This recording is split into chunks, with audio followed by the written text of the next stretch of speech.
Hey guys, Fang of ROR here, and lately I've been revisiting an idea that I had a couple years back, or was it just a year back? I don't really remember.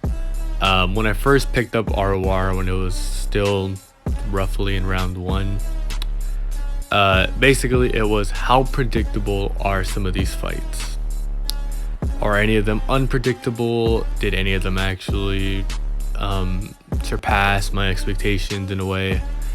But I just want to go through all the rounds and just see which ones were set up and were obvious of who the winner would be, and ultimately overall, can you actually guess who wins in Record of Ragnarok? For starters, you could maybe guess the matchups.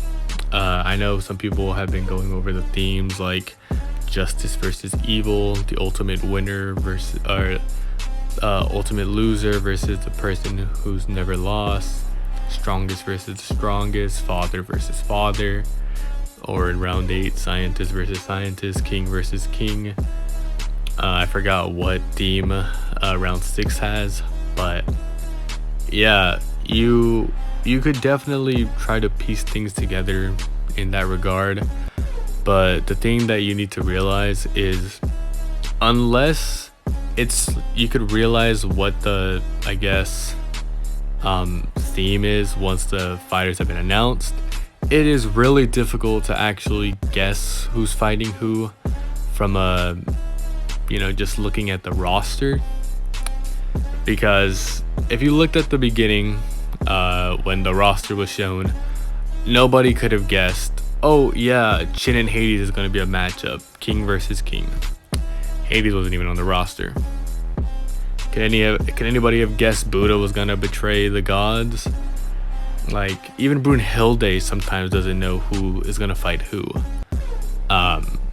She didn't know who to fight Poseidon. She was having like a conundrum trying to decide who she could send to fight Zeus and Alios.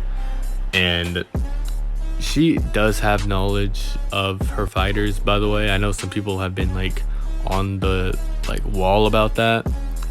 Apparently, if I remember correctly, in a spin-off of Lubu, in I think one of the bonus scenes or volumes, it explicitly shows that Brunhilde went on a trip to find Lubu's file. So she at least, I guess to a degree, knows her fighters. You would assume so, because she's picking her fighters for a reason, not just, oh hey, Adam sounds cool, let's pick him. Lubu Hausen, he seems cool, let's pick him. It makes logical sense, but again, she just picked the strongest fighters that she could see to defend humanity. So let's just go through the matches and let's actually see, is it predictable? Round 1, Thor versus Lubu, strongest versus the strongest. Do I think this matchup is predictable of who would win? Yes. And I'll explain why. Why do I think Thor versus Lubu round 1 is predictable? Well, initially when I heard about this, I instantly assumed Thor would win. It's not because of some weird Chinese theory that every Chinese person loses. No. It's more the fact that I believe that the gods should have an overwhelming victory in round 1 to establish dominance and to show their true strength and the difference between a god and a human, and to also establish that a human cannot go toe to toe with the god in pure strength and power. And I think round 1 did that perfectly, but due to that, it was pretty predictable that Lubu, well, he was set up for failure, and it was pretty set in stone the minute that his Volund ended up kind of powering up Thor in a way, letting him go into awakened Thor. It was pretty much set in stone that Lubu was going to die there. So after this, we have round 2. Adam versus Zeus. Godfather of the Cosmos versus the Father of Humanity.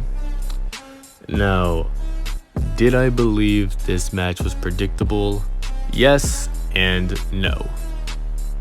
A part of me really thought that Adam would win because of the fan base behind it, behind Adam as a whole. But I quickly realized after the whole Shiva dilemma that, well, ROR really doesn't care about their depictions of characters, so the death of Adam was highly plausible. And because seeing the Father of Humanity die would be demoralizing for humanity, I really didn't want Adam to lose because of that, and just the fact that if Adam does die here, it makes round 3 pretty predictable. But I also just simply assumed that there's no plausible way that Zeus, the final boss of this manga, or at least it was shaped up to be, would lose and die in round 2. I assumed that he would get a fight and he would be pushed to the brink, which is what ended up happening. That's what I assumed, but he would win. So do I think that this match was predictable?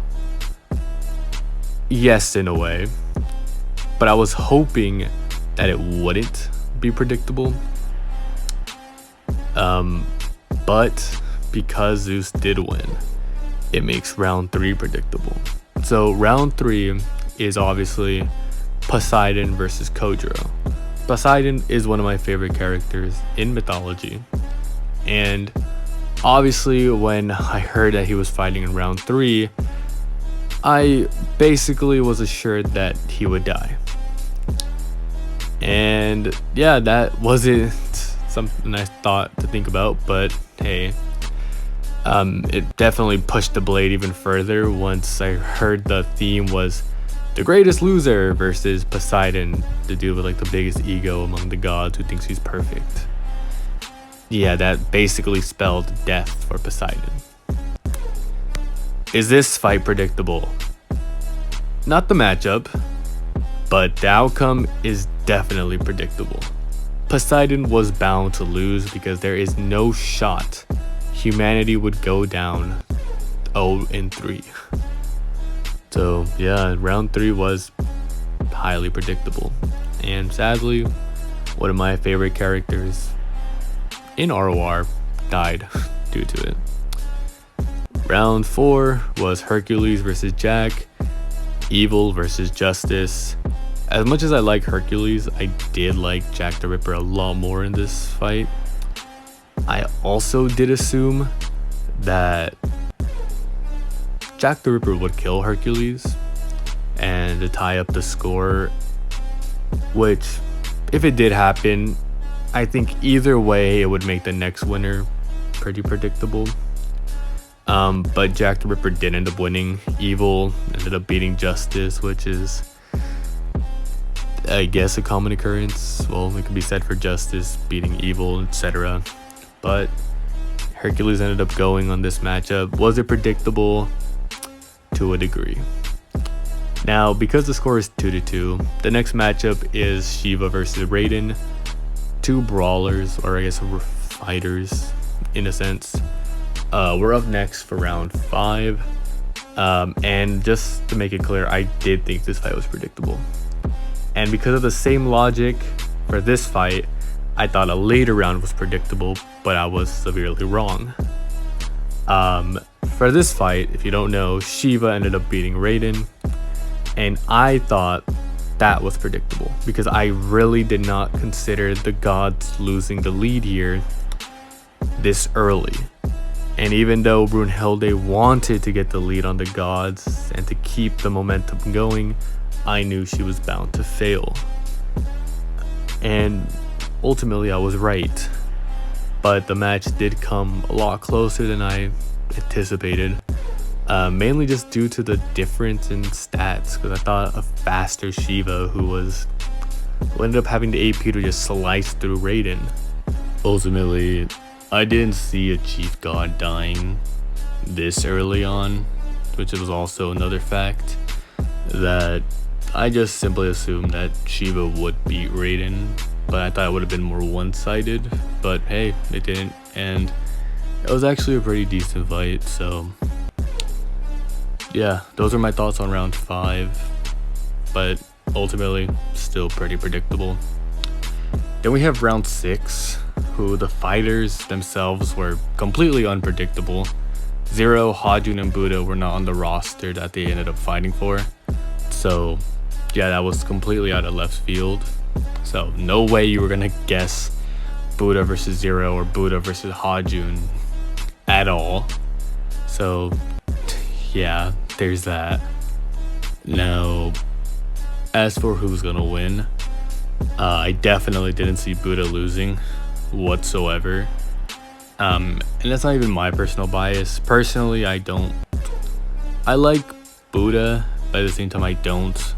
As a character, love him. Power scaling perspective, hate him. His future vision and his scaling is very complex for most people, and his hype in power scaling is just stupid. And especially with the normal debaters that I've encountered with Buddha, also has to do with it. But overall, did I think this fight was predictable? Yeah, I didn't see Buddha losing, so I instantly assumed humanity would win, and I ended up being right. My reasoning wasn't as strong as most of the other ones, since this was literally just Buddha seems more important for the plot. I would not see a traitor losing for humanity, and I wouldn't see humanity going down again by 2 right after they just got out of it. So is round 6 predictable? Yes. Now, round 7, Hades versus Chin. King versus King. The king where it all began, and the king of Helheim. Did I think that the winner of this match was predictable? Yes. Was I right on my prediction? No. I did have Hades winning here, and that is mainly because I thought he would have been more important for the plot, and I thought that would have been established with his involvement in round 6. I didn't think 3 Greek gods would die and be like is that the only losses? No. Yeah, no, because Zero's like not from the Greek pantheon. Yeah. I would not expect there to be a heavy Greek death count, especially not from Hades, who is a chief god and who literally only fought to avenge Poseidon, which again is my favorite character in Ragnarok, so I obviously had him winning. I thought that the plot demanded it to make the match even and to not screw over the next human. But my prediction, as Kojiro said it, they outclassed my prediction. Hades lost, which in my opinion makes round 7 the least predictable fight, because both sides had a narrative to win. Because if Chin died, it would be that the Chinese had no winners and could only actually rely on the gods of the Chinese pantheon, and Hades, who had the Greek pantheon to beside by. And mainly because I group Hades, Beelzebub, and Odin all together, and I assume at least one of them was gonna die, and with Beelzebub fighting next, and me thinking that Beelzebub is gonna live, and me personally thinking that Odin is gonna die, it does make more sense that Hades died. But I thought the after effects would have been tremendous, and yeah, definitely caught me off guard heavily. But moving on from that, we have round 8, Beelzebub versus Tesla, the battle of scientists, I think is the genre, I think. Who do I think is going to win? Beelzebub.